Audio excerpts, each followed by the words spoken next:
Welcome to Chopping It Up with Cho. I'm your host, Evan Alperstein, or some around campus call me the Cho. We have a very special guest on today's episode.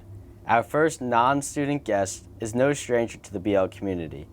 Former Fox 45 news anchor, current BL mom, and member of the BL Board of Trustees, Mrs. Jennifer St. John, joins us today. Thanks for being here, Mrs. St. John. Evan, thank you so much for having me. Of course, of course. So I know you are deeply involved in the BL community. What's that like? Well, as you know, it's a pretty special place here on Lake Avenue, and to be involved here and to contribute in some small ways, especially while my son is here, because let's face it, that's such a short window of time that you guys are here at Boys Latin in your lifetime. So to be here now, it's a real privilege. I have a lot of fun here, and I feel it's a real privilege to be here. For sure. Can you tell me a little bit about your time as a news anchor? I had a great career. I was so fortunate to have the career that I had in television. And really, I have to say, it's like every day is an adventure because you never know what you're walking into from day to day. I got to cover some great stories. I met such interesting people. You know, I've interviewed presidents and celebrities and athletes, but my favorite people to interview were just what I like to call ordinary people that found themselves at times in some pretty extraordinary circumstances. And these were people that overcame some pretty tough challenges. Right. And those were the stories that really resonated with me the most and really enriched my life. But it was a lot of fun. Right, I'm sure. What was the most interesting story you've covered? It's hard to say that because, again, it ran the gamut. And I like to think of it this way, you know, it's like having a front row seat to life. Right. Mm-hmm. And we see the best of times, the worst of times, and everything in between. But the good example that I use in this situation is to talk about going to New Orleans after Hurricane Katrina, which was a devastating situation, of course. And I slept on the floor of a hospital. We heard gunshots ringing out. Bodies were still being recovered. It was a really difficult time. Mm-hmm.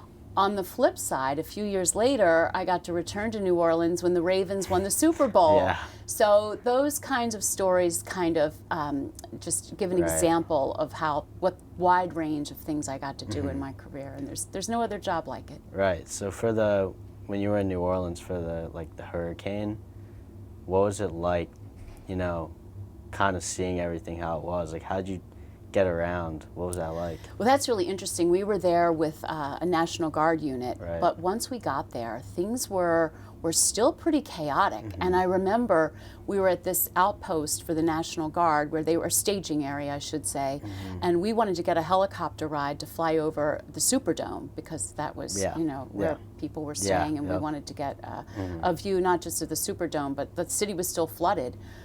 We just hopped on some National Guard helicopter. I don't even know what state they were from. We didn't sign a waiver. I shouldn't probably tell the story, but it was just amazing that we were just on the run, and we managed to hitch a ride. And other than that, we were running around in Humvees, and we were eating MREs, which are military meals. Yep. And it was pretty primitive conditions, but really eye-opening. That's awesome. So I'm sure. Kind of touched a little bit about this, but I'm sure you covered a lot of stories. What was your favorite story? It's just so hard to really pin it down to a favorite story. But again, I just come back to the stories about people. And it wasn't, you know, interviewing a celebrity or interviewing the president, but I think back on stories where I remember a young boy that very bravely overcame cancer, a terrible cancer at the age of 6, and he was so brave and so courageous. Or a grandmother in the inner city that was left to raise her young grandson who had lost his mom and siblings in a fire. And these were individuals that demonstrated such courage and such bravery and such resilience. So any story that sort of really demonstrated the triumph of the human spirit were my favorite stories, and they're the ones that caused me to grow the most as a person. For sure. What was the most shocking or crazy story you covered? Well, the good thing about the news business, you never knew, again, from one day to the next what it would be. And just when you think you saw the thing that was most shocking, you were shocked even more. Mm-hmm. Craziest thing had to be when a guy showed up in a hedgehog costume threatening the television station. He said Really? that he had a bomb, and fortunately he didn't. But we had to evacuate the television station. We had to do the broadcast outside of the station, like in a remote setting, remote cameras outside. Right. Yep. And our big story was ourself. We were covering a story that happened in our own midst, and that was really bizarre. Right. How long? When was that? How long That ago? was, I think, 2016, if I had to Okay. guess. So not like too long ago. Not that Yeah. long ago, and unfortunate situation, especially for that gentleman. But fortunately, everything worked out okay. That's pretty scary. Yeah. So I know there are so many kids that want to get into broadcasting. What would be some advice for students wanting to pursue in broadcasting? Do what you're doing. I mean, having this experience here at BLTV is terrific, and that's the best thing you can do right now, is to get as much experience as you can. That, along with getting the best grades you can, doing well on your tests, and getting into a great college or university that has the type of program that best suits what you're interested in. And then once you're there, make sure you get internships. I did 3 internships when I was in college, 1 newspaper and 2 television internships. And those TV internships, one in particular, led directly to my first job. Wow. So get the internships, and then when you're there, make yourself known, work hard, show them what you can do, and that will open doors for you. For sure. So what do you love about BLTV, and what do you think could use some work? I think you guys do a great job, and what I love about I think it's great. It's so much fun to watch, and what I really love about it is getting to see things around campus through your eyes. Right. I mean, I see them through the eyes being a parent or being on the board, but to see it through the eyes of the students is terrific. And did you ask what could use work? Like if you had like any advice for us or what we think we could do better, you can be totally honest. I think you do a great job. The only thing I would say in watching is just have more fun with it. Right. Let your personalities come across and just lighten up. And that comes with time and experience. You get more comfortable being on camera the more years that you put into it. I'm still working on it and I'm retired. But really just try to relax and let your personality come through. And when you're reading a story, even though you're reading it from a teleprompter, try to think of how you would tell that story to a friend. If you're telling the story to your buddy, how would you say that story? Right. Maybe with a few edits, but you get the idea. I do get more the in idea. a conversational way. But other than that, I think you guys are doing great. Appreciate that. What is it like to see the video production program doing so well so quickly at BL? I think it's amazing. It's so exciting. And obviously it's a program that's close to my heart, so it makes me feel great to know that so many students have embraced it.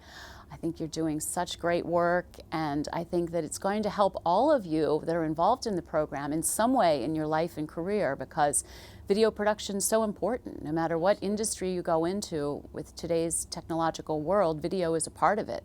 So I think you're learning really important skills that will help you in later life. What is the most challenging part of being a news anchor? I think it has to be the emotional aspect of it. As journalists, we are trained to keep our emotions out of things and to report objectively and not allow our emotions to impact our reporting. But we're still human beings, and we cover a lot of tough stuff, and just because we're covering it objectively doesn't mean that we're not affected by the things that we see in the course of our work and the things that we're reporting on. And that takes a toll. Those things are tough when we go home at night and we reflect back on what we've reported on during the day. And that didn't get easier over time. That got harder for me, because I think, especially being a mom, I started to see stories through the eyes of a mother. And every story that I saw, I thought, well, that's someone's child. That's someone's mother or father or sister or brother.